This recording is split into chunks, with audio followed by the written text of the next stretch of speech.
সুযোগ কে দিয়েছে যে দুটি সন্তানের বেশি নয় একটি হলে ভালো হয়? প্রিয় হাজরিন, এই গোটা বিশ্ব জুড়ে ওয়ার্ল্ড ওয়াইজ একটা ইনভেস্টিগেশন হয়েছে, তদন্ত হয়েছে, এটা জরিপ হয়েছে। সেই জরিপে দেখা গিয়েছে 2050 সনে 2050-তে, বর্তমানে চলতেছে 2024, 2050 সনে ওয়ার্ল্ড ওয়াইজ একটা পরিসংখ্যান করেছে তারা, যেটার মাঝে দেখা গিয়েছে গোটা বিশ্ব জুড়ে সবচাইতে সংখ্যা দিকের দিক থেকে ইসলামের মাঝে মুসলিমদের সংখ্যা সবচেয়ে বেশি হবে। বর্তমানে মুসলমানেরা সংখ্যায় কত? প্রায় 200 কোটি। কত কোটি? প্রায় 200 কোটি। 2050 সনের ভিতরে আপনার সেখানে মুসলমানদের সংখ্যা সবচেয়ে বেশি হবে। এই কারণে তারা পায়তারা করেছে, ইহুদি এবং খ্রিস্টানেরা, নাসারারা, বিধর্মীরা ষড়যন্ত্র করেছে কিভাবে মুসলিমদের সংখ্যাকে কমিয়ে আনা যায়, কিভাবে মুসলমানদের সংখ্যাকে কমিয়ে আনা যায়। এই কারণে তারা বিভিন্ন ভয় খুলে দিয়েছে যে ওষুধগুলো সেবন করালে পরে সন্তান ধারণ করার ক্ষমতা হারিয়ে ফেলবে। আমার আম্মা জানেরা, মায়েরা, নারীরা সন্তান ধারণ করার ক্ষমতা হারিয়ে ফেলবে। এবং কি এমন খাবারগুলো আমাদেরকে দিয়ে দেওয়া হয়েছে, তারাই হৃষ্টপুষ্ট হয়, তারা তাদের সেই আপনার নিপুণতম সে খাবারগুলো তারা গ্রহণ করছে, যে খাবারে কোনো বিষাক্ততা নাই। কিন্তু আমাদেরকে এমনভাবে খাবারের রুটিন করে দিয়েছে যে খাবারে বিষ ছাড়া কিছু নাই, যে খাবারগুলোতে কি নাই? বিষ ছাড়া আর কিছু নাই। সে খাবারগুলো খাচ্ছে, আমরা খাচ্ছি, খেতে বাধ্য। এবং অনেকগুলো মেডিসিন আছে, যেমন একটা যখন হামেলা, যখন একটা নারী তখন সন্তানকে গ্রহণ করবে, অনেকবার ডাক্তারের কাছে ট্রিটমেন্ট নিতে হয়। এখন অনেকগুলো ওষুধ বের হয়েছে, অনেক ওষুধ বের হয়েছে, বারবার ট্রিটমেন্ট নিচ্ছে, ডাক্তারের সাথে যোগাযোগ আছে। এই ওষুধগুলোর মাঝে কিছু কিছু এমন কিছু মেডিসিন আছে যার দরুনে মায়েদের সন্তান হৃষ্টপুষ্ট হয় না।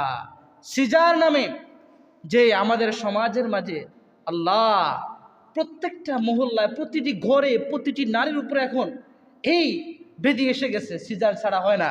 আর ডাক্তাররা লিমিট করে দেয়, সিজার যদি প্রথম সন্তানটা আসে তাহলে পরে 3 সন্তানের বেশি নেওয়া যাবে না, 3 সন্তানের বেশি নেওয়া যাবে না।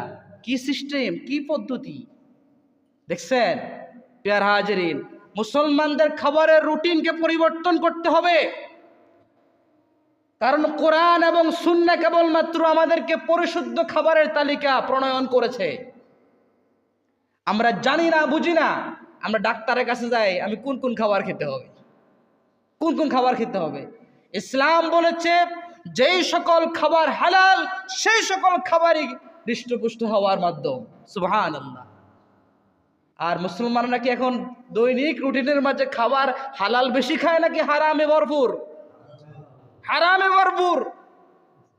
প্রিয় হাজরিন, মুসলমানদের চলন বলন, কর্মচালিকা শক্তি পরিবর্তন করতে হবে, পরিবর্তন করতে হবে।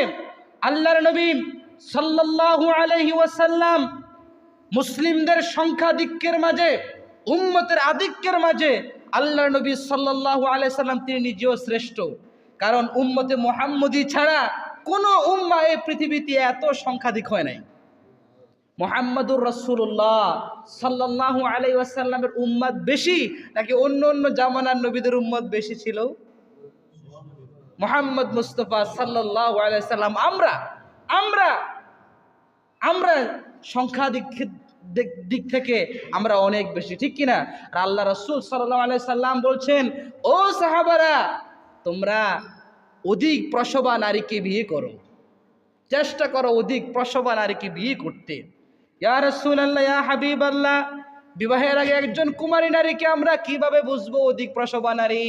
আল্লাহর নবী বলছেন তার পরিবারের দিকে লক্ষ্য করো, তার পরিবারের দিকে লক্ষ্য করো, তার কয়জন ভাই, কয়জন বোন, তার মা, তার আব্বা, এই ওরসের মাঝে কতজন সন্তান পয়দা করেছে, তার পূর্বপুরুষদের দিকে তাকাও।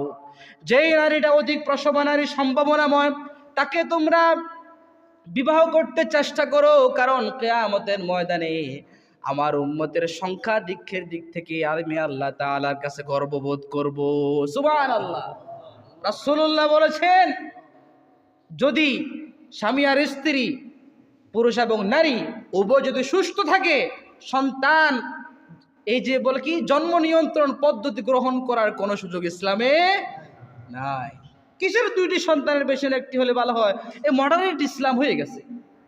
অধিকাংশ বর্তমানে বাংলা শিক্ষিত অনেক আপনার যাদেরকে আমরা স্যার বলি, ডক্টর বলি, তারা এই নীতিটা সবচেয়ে বেশি পালন করে, বিভিন্ন কজ তারা দেখায়। দেখেন আমাদের বাংলাদেশে এমনিও জনসংখ্যা বেশি, ঘনবসতি, কি বলে বাংলাদেশে কি জনসংখ্যা বেশি, ঘনবসতি, মানুষের অভাব নেই, মানুষের অভাব নেই। এটা প্রাকৃতির জন্য হুমকি, হ্যাঁ প্রকৃতির জন্য সেটা হুমকি, এবং এই প্রকৃতির ভারসাম্য রক্ষার জন্য সেটা হুমকি। সুতরাং অধিক সন্তান নেওয়া যাবে না, অধিক সন্তান নেওয়া যাবে না। একটি ছেলে আর একটি মেয়ে হলে তো এনাফ। ওরা এটা বলে, বিভিন্ন কজ দেখায়। পিয়ার হাজরিন, আল্লাহকে বোঝে না কথা, আল্লাহকে বোঝে নাই। আল্লাহ তাআলা বলছেন, তোমরা যে সম্পদের ভয়ে, পরিবেশের ভারসাম্য রক্ষার ভয়ে তোমরা সন্তানকে আসতে দিচ্ছ না, আমি পাঠাতে চাই আমার বান্দাকে, তোমরা হত্যা করছো, তোমরা হত্যা করছো। একটা সন্তান পৃথিবীতে আসার মাধ্যমকে বন্ধ করে দেওয়া মানে কি? ওই ব্যক্তিটাকে হত্যা করা হয়েছে। তোমরা রিজিকের বয়ে, সম্পদের বয়ে সন্তান গ্রহণ করতে চাও না। নাহানু নারযুকুহুম, আমি তাদেরকে রিজিক দেই, ওয়া ইয়াকুম, তোকেও আমি রিজিক দেই। তোকে যে আল্লাহ খাওয়ায়, যাদেরকে আমি পাঠাচ্ছি তাদেরকেও সে আল্লাহ খাওয়াবে। তোর কিসের ভয়? আল্লাহু আকবার কাবীরা। আল্লাহ বলছেন মিন খামসিন আলফ সানা, রাসূলুল্লাহ হাদিস আহমদের জিলদা ওয়ালে এসেছে। এই বরাতে অনেকগুলো হাদিস এসেছে। এক হাদিস এসেছে মানুষকে ফায়দা করার 50,000 বছর আগে আল্লাহ তাআলা তার রিজিক বন্টন করেছেন। সুবহানাল্লাহ। প্রথমে আল্লাহ তাআলা ফায়দা করেছেন কলমকে। কলম, উক্তুব, লিখতে থাকো, লিখতে থাকো।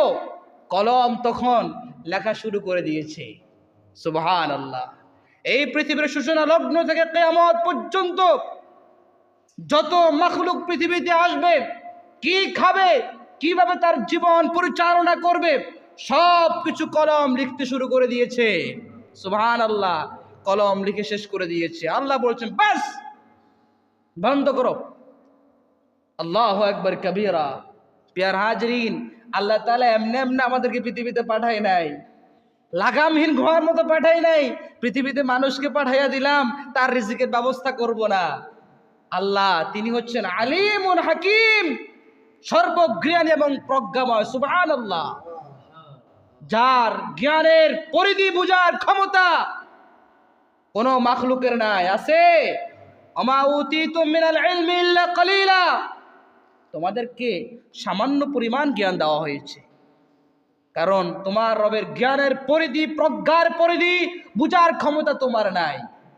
প্রিয় হাজরিন, তার মানে হচ্ছে জন্ম নিয়ন্ত্রণ যে স্লোগান, সেটাকে আমরা বিশ্বাস করতে পারি? মোটেও নয়। এরপরে প্রিয় হাজরিন, মানুষের জীবনের নিরাপত্তা সবার আগে দিয়েছে কে? ইসলাম। কে দিয়েছে? জীবনের নিরাপত্তা দিয়েছে কে? ইসলাম। ইসলাম প্রথমে মূলনীতি প্রণয়ন করেছে।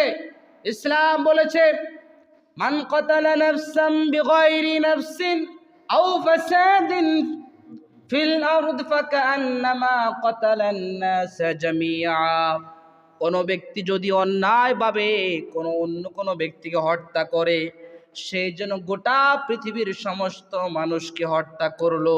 বলে নাউজুবিল্লাহ।